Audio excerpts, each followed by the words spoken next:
Hello friends, welcome to ஞான்லைஸ் channel. இன்றைக்கி TNPSC ப்ரிப்பரேஷனுக்காக பிச்சமூர்த்தி அவர்களை பற்றி பார்க்கலாம். இது ரொம்ப முக்கியமான டாபிக். இது வரைக்கும் சப்ஸ்கிரைப் பண்ணலைன்னா மறக்காமல் சப்ஸ்கிரைப் பண்ணி பெல் பட்டனை கிளிக் பண்ணிவிட்டு வாங்க, வீடியோக்குள்ளே போகலாம். பெயர் பார்த்தீங்கன்னா பிச்சமூர்த்தி.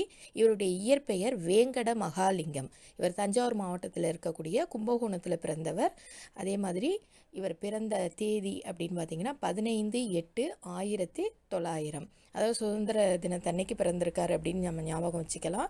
1900வது வருடத்தில் பிறந்திருக்கார். தொழில் பார்த்திங்கன்னா வழக்கறிஞராகவும் கோயில் நிர்வாக அலுவலராகவும் பணியாற்றி இருக்கார். இவர் நிறைய மரபு கவிதைகள், புது கவிதைகள், கதைகள், ஓரங்க நாடகங்கள் எழுதியிருக்காரு.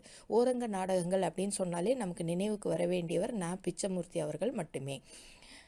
நெக்ஸ்ட் பார்த்தீங்க அப்படின்னாக்கா, தத்துவத்துடன் கதை சொல்லும் பாணியை அறிமுகம் செய்தவர். அதாவது ஒரு கதை சொன்னார்னா அதில் ஒரு தத்துவமாக சேர்த்து தத்துவார்த்தமாக சொல்கிறதுன்னு சொல்லுவாங்க. அந்த மாதிரி கதை சொல்லக்கூடிய பாணியை அறிமுகம் செய்தவர் பிச்சமூர்த்தி. அதே மாதிரி பார்த்திங்கன்னா, முதல் கவிதை சயின்ஸிற்கு பலி அப்படிங்கிற கவிதை தான். சயின்ஸ் அப்படிங்கிறது இந்த இடத்துல விஞ்ஞானம், விஞ்ஞானத்திற்கு பலி. முதல் புது கவிதை காதல்.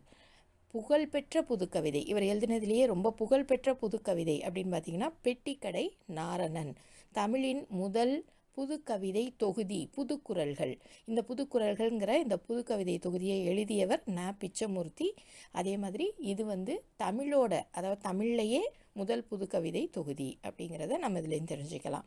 நெக்ஸ்ட் பார்த்திங்கன்னா, நவ இந்தியா, ஹனுமான் ஆகிய இதழ்களில் துணை ஆசிரியராக வேலை பார்த்துருக்கார்.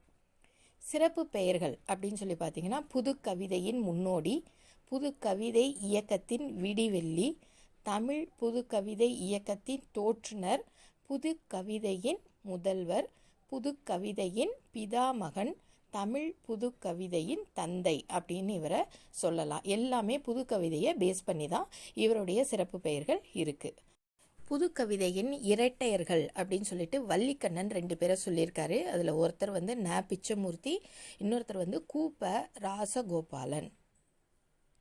மேற்கோள்கள், அதாவது பிச்சமூர்த்தி அவர்கள் சொன்ன மேற்கோள்களை மிகவும் சிறப்பானது அப்படின்னு பார்த்தீங்கன்னா, முண்டி மோதும் துணிவே இன்பம், உயிரின் முயற்சியே வாழ்வின் மலர்ச்சி, ஜீவா விழியை உயர்த்து.